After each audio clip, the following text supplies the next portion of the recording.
Nous allons effectivement parler de la nouvelle trajectoire des agents généraux. Nous avons le plaisir de recevoir sur ce plateau Patrick Evrard. Bonjour Patrick. Bonjour. Vous êtes président d'AGA et aussi agent GAN Assurance. Pascal Chaplon, bonjour Pascal. Bonjour Jean-Luc. Vous êtes président adjoint d'AGA et agent général AXA. Franck Levallois, bonjour. Bonjour Jean-Luc Gambet. Vous êtes directeur général de la Fédération française de l'assurance. Bonjour Antoine Mattei. Bonjour Jean-Luc. Vous êtes directeur distribution agents généraux d'AXA, bien sûr, et aussi président de la commission de la distribution de la Fédération française de l'assurance. Merci messieurs de nous avoir rejoints sur ce plateau. On va y aller franchement, on disait le métier d'agent général, certains disaient le métier d'agent général condamné, terminé il y a 10 ans, près de 10 ans de cela. Patrick Evrard, qu'est-ce que vous pouvez nous en dire ? Je pense que ceux qui disaient ça il y a 10 ans se sont totalement trompés. Mais alors, véritablement, complètement trompés. Il y a 10 ans, on nous annonçait que le digital nous remplacerait. Il y a 10 ans, on nous annonçait qu'on ne ferait pas face aux banques. Il y a 10 ans, on nous annonçait la pire des catastrophes. J'ai toujours été persuadé du contraire. Et j'avais raison. J'avais raison. Aujourd'hui, les agents généraux sont forts. Et je pense que si on fait un pari sur les 10 ans à venir, ils vont encore se renforcer. Qu'est-ce qu'on voit aujourd'hui ? On voit des agents généraux dont la taille d'agence augmente, ce qui permet de mieux les former, également de leur permettre d'attaquer tous les marchés, parce que plus vous êtes nombreux dans l'agence, plus vous pouvez vous insérer à toutes les facettes du métier de l'agent général. Donc non, je pense que, bien au contraire, les agents généraux sont forts. De plus, ils se sont emparés d'outils digitaux, mais ils ne les ont considérés comme ça doit être. Ce ne sont que des outils. Le digital n'est pas un nouveau moyen de distribution. Et je crois que là-dessus, on est très confiant, extrêmement confiant pour les 10 ans à venir. Franck Levallois, votre point de vue sur le sujet effectivement de la condamnation par certains il y a quelques années des agents généraux ? Je crois que les chiffres sont implacables. Lorsqu'on regarde sur les dernières années, le réseau d'agents généraux, en nombre, s'est stabilisé, c'est même renforcé d'ailleurs, je crois, sur la partie salariée, puisqu'on est quasiment à 26 000 aujourd'hui salariés, 12 000 agents généraux. Donc évidemment, ce que l'on disait ou ce que certains disaient il y a maintenant une dizaine ou une quinzaine d'années ne s'est évidemment pas avéré, ne s'est pas réalisé. Alors, qu'est-ce qui peut expliquer cela aussi ? C'est le fait que la proximité physique notamment, est toujours un levier très fort pour générer de la confiance avec son client au moment de la souscription, bien évidemment, mais également au moment du sinistre. Pour autant, et comme Patrick l'a souligné, ça ne veut pas dire que le réseau ne s'est pas transformé, ou les réseaux d'agents ne se sont pas transformés. La digitalisation, d'ailleurs, a joué un rôle important, s'est enracinée dans les réseaux, et d'ailleurs, heureusement, parce que la crise sanitaire que nous avons vécue en 2020 et que nous continuons à vivre aujourd'hui, elle fait la part belle à tous ces outils digitaux pour maintenir le contact, le lien avec le client. Il y a eu un petit peu un bond en avant, d'une certaine façon, pendant cette crise sanitaire que vous évoquez. Une accélération, je dirais même. Une accélération ? Antoine Mattei, qu'est-ce que vous en pensez de cette première question ? Alors, moi, ce que j'en pense, c'est que ceux qui ont dit ça il y a 10 ans se sont trompés. Mais ce que j'en pense aussi, c'est que le réseau a changé, en fait. Et le réseau a changé. On n'a, je crois, jamais connu autant de facteurs exogènes qui ont impacté le métier. Sur un plan financier, les taux d'intérêt financiers négatifs jamais vus. Sur un plan réglementaire, le renforcement autour du client. Sur un plan technologique. Et enfin, évidemment, avec le sujet de la crise. Et moi, je crois que ce qui a changé, si je devais juste prendre 2 changements majeurs. Le premier changement, c'est que dans ce monde incertain, finalement, aujourd'hui, le besoin de protection est de plus en plus important, de proximité, de conseil. Et là, c'est les fondamentaux du réseau d'agents. Et qu'est-ce qu'ils ont fait ? Ils se sont recentrés sur ces fondamentaux. D'ailleurs, on voit bien que les métiers autour de l'entreprise, de la prévoyance, de la santé se sont développés. Premier changement majeur. Et le deuxième changement majeur, c'est qu'en fait, le même client, il veut à la fois de l'immédiateté et du distanciel, le même qui veut de la proximité et du conseil, sur d'autres branches, évidemment, sur d'autres sujets. Ils se sont adaptés aussi. Aujourd'hui, je crois qu'on peut dire que l'agence digitale, avec l'accélération qu'on a vue avec la crise, vous en parliez, on a vu un trafic Internet croître de manière importante, on a vu un trafic sur les sites clients augmenter, on a vu des services digitaux, je pense à la e-signature, augmenter très fortement. Enfin, l'agence digitale est là, mais l'agence digitale n'est que le prolongement de l'agence physique. Pascal Chaplon, c'est votre avis ? Alors, effectivement, les agents ont changé. les agences ont changé, le métier a changé, l'environnement économique a changé. Je ne vois pas pourquoi on aurait été épargné de cette évolution économique autour de nous. Bien sûr, les outils, aujourd'hui en agence, sont devenus importants. On les a, je pense qu'ils sont aujourd'hui bien acquis par les agents généraux et leurs collaborateurs. Vous avez une présence de plus en plus importante des agents généraux sur les réseaux sociaux. Je crois qu'aujourd'hui, il suffit de regarder sur LinkedIn, on a des agents généraux qui parlent d'un certain nombre de produits, qui parlent de leur métier, qui parlent de leurs collaborateurs, de la vie de l'agence. Je pense que c'est important de pouvoir échanger avec ses clients ou ses non-clients ce qui se passe dans notre entreprise. On a développé aussi les outils de signature électronique. Et là, je rejoins Franck sur le fait de dire... ça nous a permis de continuer de travailler dans des conditions normales d'activité pendant cette période un peu difficile qu'est la pandémie. On travaille aussi sur les devis en ligne, bien sûr. Les sites internet aujourd'hui, je ne vois pas comment on peut imaginer une agence sans qu'elle ait en parallèle de son agence physique, son agence virtuelle. C'est important aujourd'hui d'avoir les deux pendants de cette activité. Mais au-delà de ça, il faut se dire quand même que dans une étude qui a été faite très récemment, en janvier 2021 par SIA Partners, la majorité des entrées en contact avec nos clients se fait par l'agence à hauteur de 40%. Ça, c'est important de bien garder en tête que ce point de vente, il reste et il demeure un endroit où le client vient régulièrement. Alors, bien sûr, ça peut être par téléphone, c'est pas forcément physiquement, mais on a cette entrée en contact avec l'agence. Le contact via le site internet n'arrive qu'en 3e position à hauteur de 17% des contacts. Et quand on regarde la finalisation des affaires, comment sont-elles? La finalisation des affaires, 40% de la souscription se finalise en agence, contre 20% qui se finalisent via le net. Donc on voit bien que même si les choses ont évolué par rapport à la finalisation sur la toile, on a encore l'agence qui est en place et qui reste en place.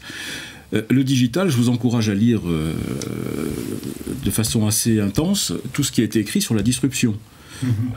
J'espère que tous ces auteurs de ces ouvrages sur la disruption les ont relus, parce que la fin annoncée des réseaux physiques, malheureusement, le rebond et la capacité de résistance des agents généraux étaient très grandes, mais également des clients. C'est-à-dire qu'aujourd'hui, on a essayé d'emmener les clients sur des schémas qui ne sont pas forcément ceux qu'ils attendent aujourd'hui.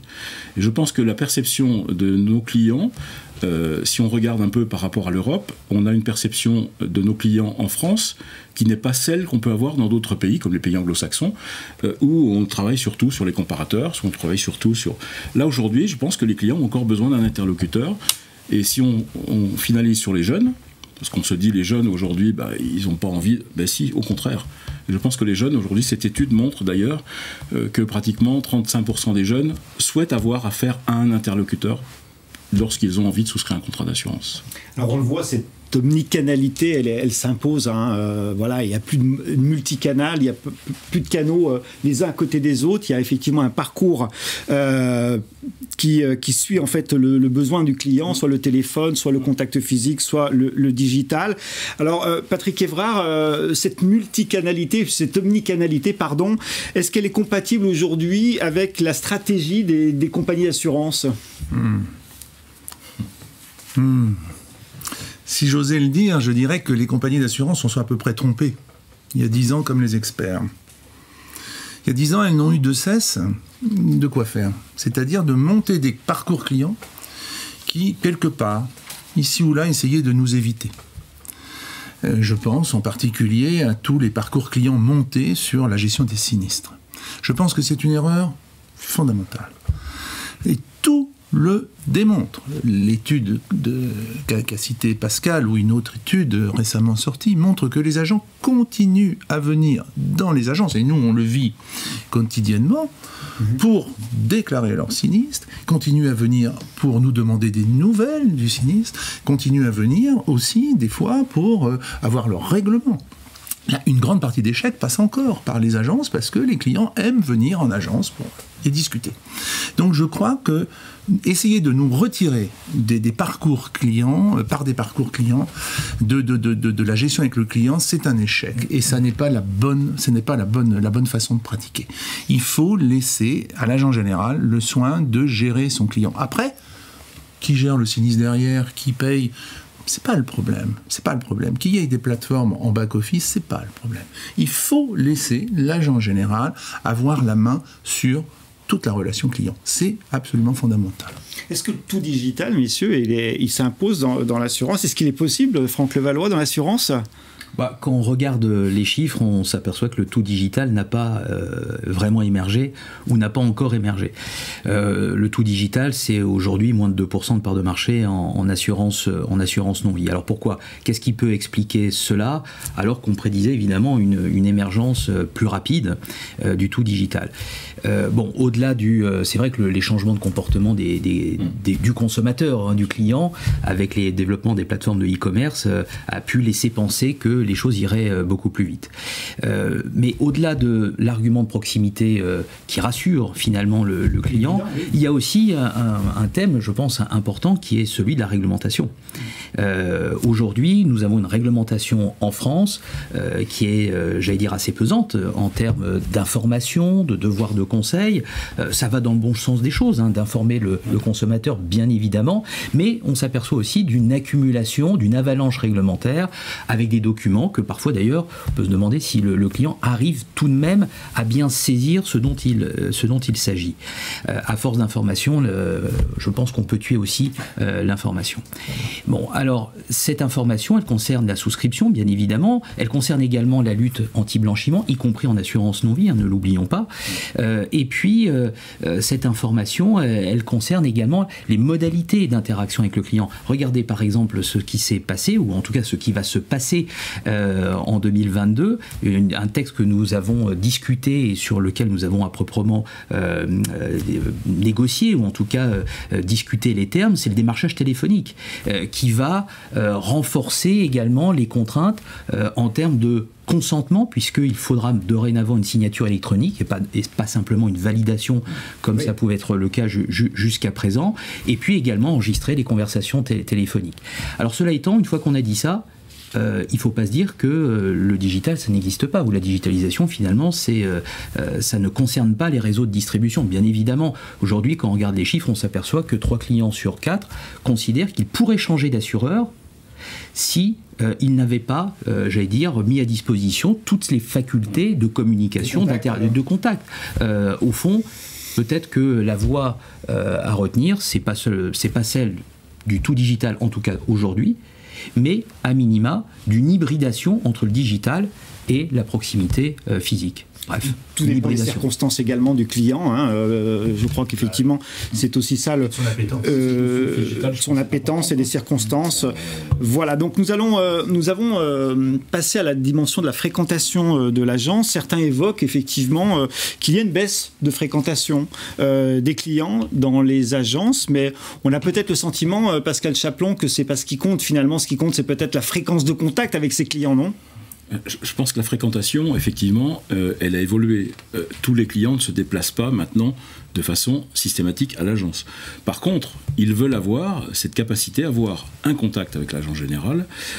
Mais néanmoins, je pense qu'il faut que les agents généraux aujourd'hui se posent la question de l'emplacement de leurs agences. Il faut de l'accessibilité. Je ne suis pas persuadé aujourd'hui que des agences de centre-ville soit forcément ce que rechercheront nos clients. Il faut de la faisabilité. Peut-être qu'on viendra à l'agence assurance en drive. Je ne sais pas. Mais, il y en a déjà, non? Ça n'existe pas? Il y a quelques essais qui ont été faits. Bon, il y a des choses intéressantes, mais c'est à creuser. Encore une fois, les Américains disent « no parking, no business ». Bon, c'est relativement simple, mais à l'heure actuelle, je pense que l'agence, c'est effectivement un lieu de vie. Et ce lieu de vie, on va y mener sa vie de client, ou par des outils, ou par la présence physique, ou par des horaires d'ouverture différés. Voilà, je crois qu'il faut qu'on accepte de repenser notre modèle agence, parce qu'il doit effectivement s'adapter à ce qu'attendent aujourd'hui nos clients, parce qu'on peut avoir la plus belle agence du monde, si on n'a pas un site internet qui fonctionne, ou si on n'a pas un outil de CRM qui est bien connecté. Antoine Mattei, votre point de vue là-dessus? Augmentation baisse de la fréquentation d'agence, mais augmentation des contacts? Alors oui, tout à fait. Je crois qu'aujourd'hui, la fréquentation en agence avec l'omnicanalité n'est plus un benchmark. Il faut en sortir. Donc c'est effectivement la fréquence de contact. C'est pas le sujet. La fréquence de contact est un vrai sujet. Et la fréquence de contact, elle a de multiples manières de se manifester. Je crois que l'omnicanalité permet effectivement de contacter le client de manière extrêmement différente. On peut le faire par SMS, par téléphone, sur le web, il peut venir en agence. Et je crois que le vrai objectif de tout ça, c'est de l'utiliser à bon escient. Parce que quand on contacte un client, il faut le contacter de manière utile. Et donc la grande difficulté, je pense, c'est d'abord d'avoir une vision 360 des interactions que l'on a avec ce client. Et pour ça, il faut des outils. Et c'est pour ça que les compagnies investissent dans l'omnicanalité en tant qu'outil. Là, je rejoins Patrick sur ce sujet-là, et ça c'est extrêmement important. Donc je dis oui, c'est la fréquence de contact, mais il faut qu'elle soit utile, c'est la fréquence de contact, et pour qu'elle soit utile, il faut avoir une gamme de produits qui va bien, il faut être dans l'actualité du moment, et ça, on fait confiance bien entendu aux agents généraux sur ce sujet. Voilà. Il y a un bon maillage peut-être de... Et évidemment le maillage, et c'est d'ailleurs, on le voit bien, et c'est non seulement un maillage, mais le maillage aussi, il ne suffit pas. Quand vous voyez aujourd'hui la facilité que vous avez à rentrer dans une agence pour demander un conseil, et en plus le conseil que vous demandez sans obligation d'achat, c'est extrêmement important, ça aussi, et essayer de rentrer dans une agence bancaire, j'ai rien contre nos amis banquiers, mais essayer de rentrer dans une agence bancaire, demander un conseil aujourd'hui, et j'ai presque envie de dire, c'est un peu compliqué, essayer de trouver une agence bancaire dans certains endroits, je pense qu'effectivement le maillage est extrêmement important. Patrick Evrard, qu'est-ce qui l'emporte en fait dans cette relation client? Est-ce que c'est l'immédiateté? Est-ce que c'est du contact avec le client? Je pense que d'abord il y a du contact, il y a de la confiance aussi. La confiance. Il y a de la durabilité. Un agent général, si on reprend l'exemple d'Antoine Mattei, oui, c'est pas comme un banquier. Un banquier, il reste 2 ans, il s'en va, encore quand il reste. Les agents généraux, la durée moyenne de leur vie professionnelle, c'est 14 ans. Et encore, on en a qui restent, regardez, moi ça fait 32 ans que j'y suis. Bon. Donc c'est la confiance. C'est la confiance qui est créée par cette durabilité. Après, c'est aussi savoir répondre. Aussitôt qu'on a une demande d'un client, je pense que les agents généraux se sont toujours mis en quatre pour y répondre rapidement, avec efficacité et le mieux possible. Je crois que c'est ça qui crée la confiance des clients et qui fait qu'en fin de compte, ils préfèrent venir chez nous plutôt que d'aller sur des plateformes ou ailleurs. Je crois que c'est ça, la durabilité et la confiance. Mais il y a quand même encore quelques irritants dans la relation client, pour le client quand même, peut-être dans la gestion du sinistre, et pour l'agent peut-être dans son travail quotidien, non? Où tout se passe bien?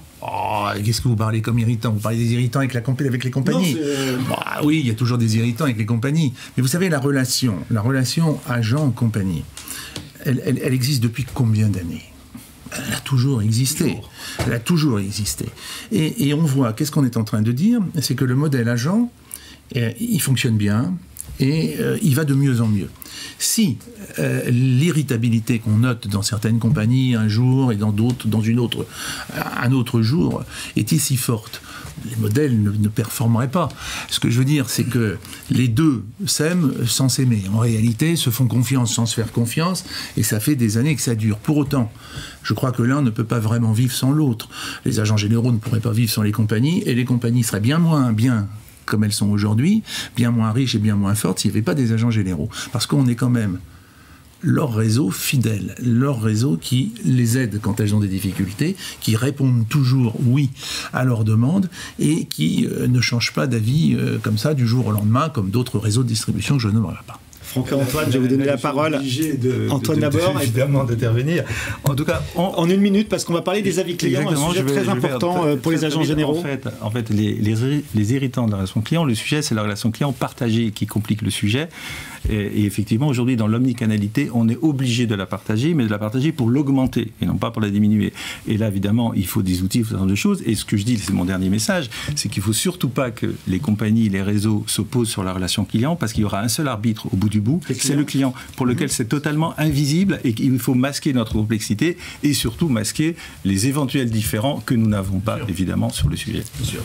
Franck Levallois, sur cette question. Sur la question des irritants. Des irritants. Oui, bon, d'abord, moi, il y a des irritants partout, peut-être. Oui, voilà, c'est-à-dire qu'il n'y a pas d'activité commerciale, je pense, sans irritants. Enfin, ou en tout cas, je pose la question de laquelle est sans irritants. Évidemment. Ensuite, de quoi parle-t-on? Quand on regarde notamment les réclamations, j'appelle aux chiffres, notamment aux chiffres de la médiation, les réclamations qui concernent l'obligation de conseil, l'information, en fait ça pèse 1% grosso modo du total des réclamations qui arrivent à la médiation d'assurance. Donc on voit bien qu'on est sur finalement des chiffres qui sont assez faibles. Donc oui, il peut y avoir des circonstances qui créent de l'insatisfaction, bien évidemment, on a tous connu ça dans nos métiers, dans nos expériences professionnelles. Cela étant, est-ce qu'on peut dire que globalement les clients sont insatisfaits et qu'il y a des irritants partout? Moi, je crois pas.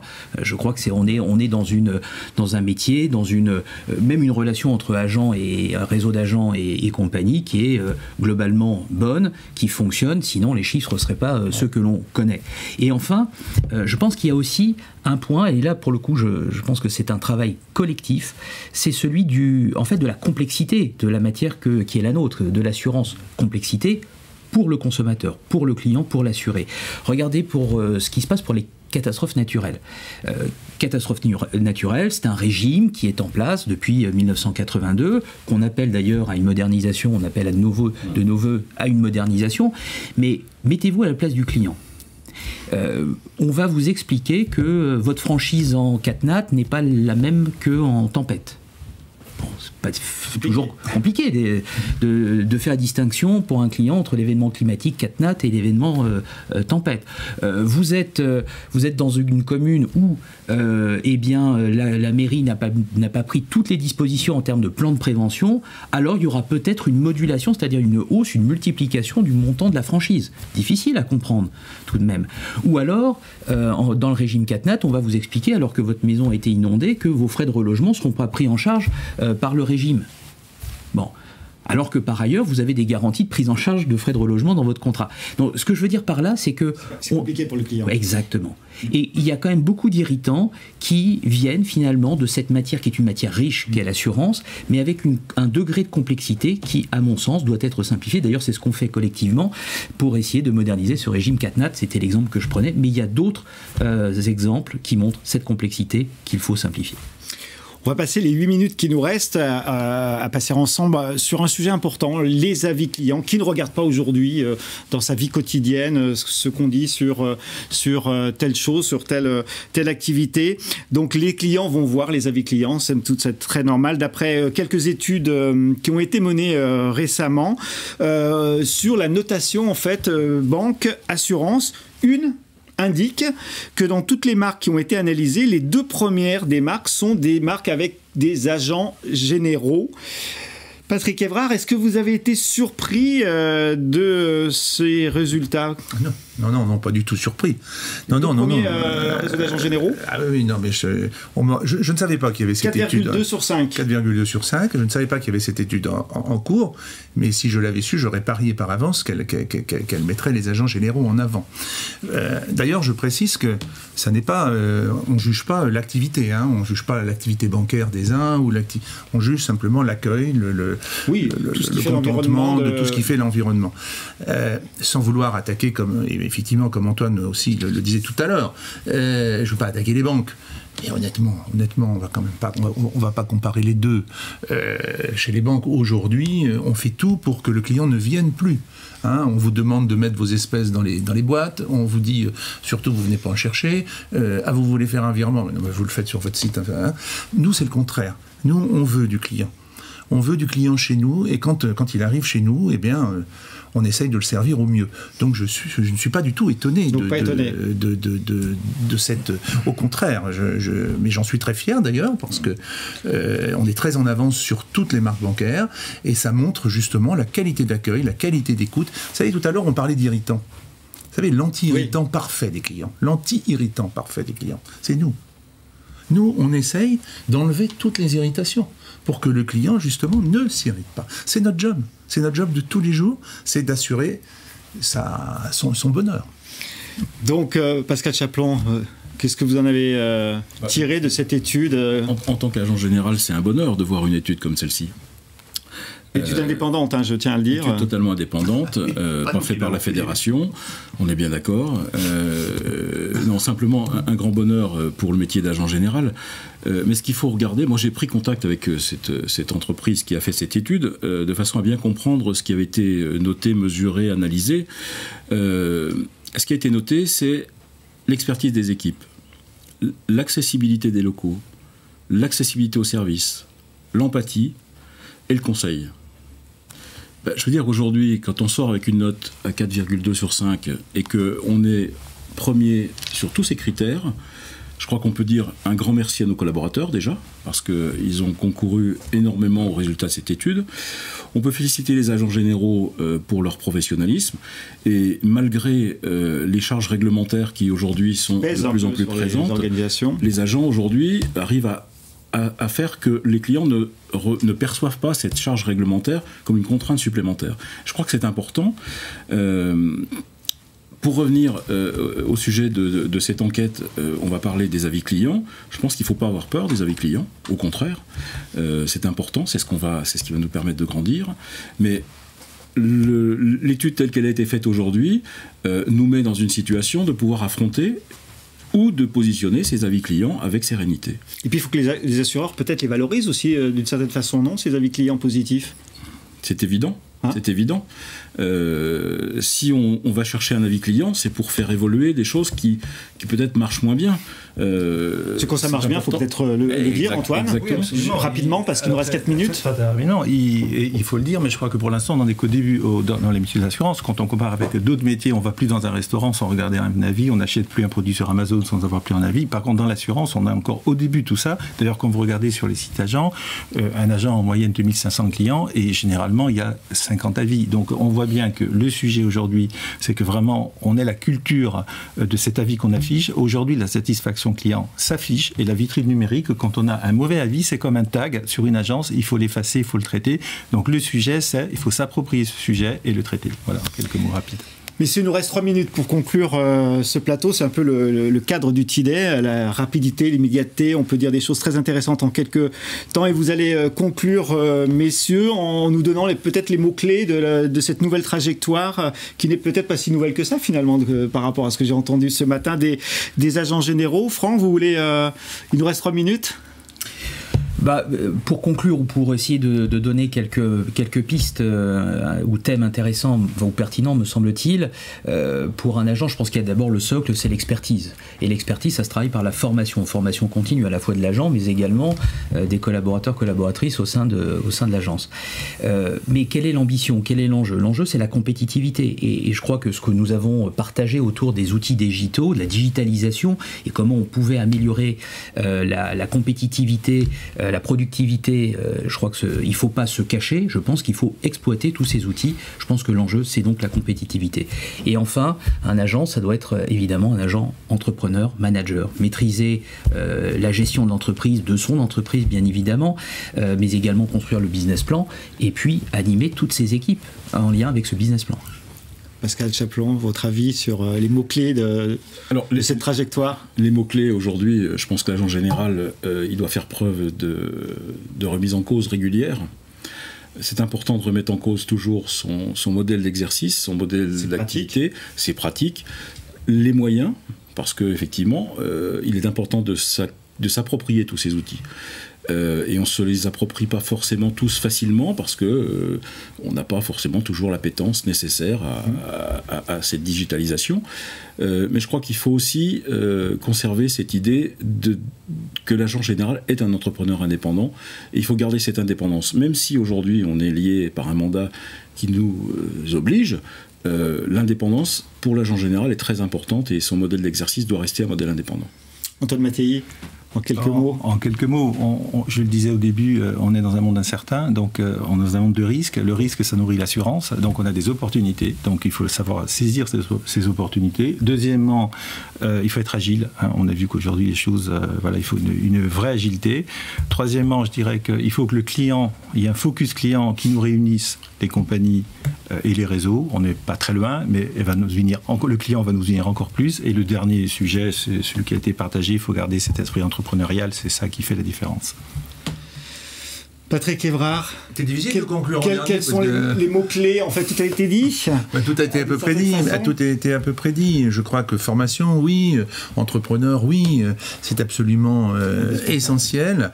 Et nous poussons, nous, chez AGA, nos agents, à être de plus en plus entrepreneurs. Et on a raison de le faire, parce qu'on voit que ça commence à passer dans les mentalités.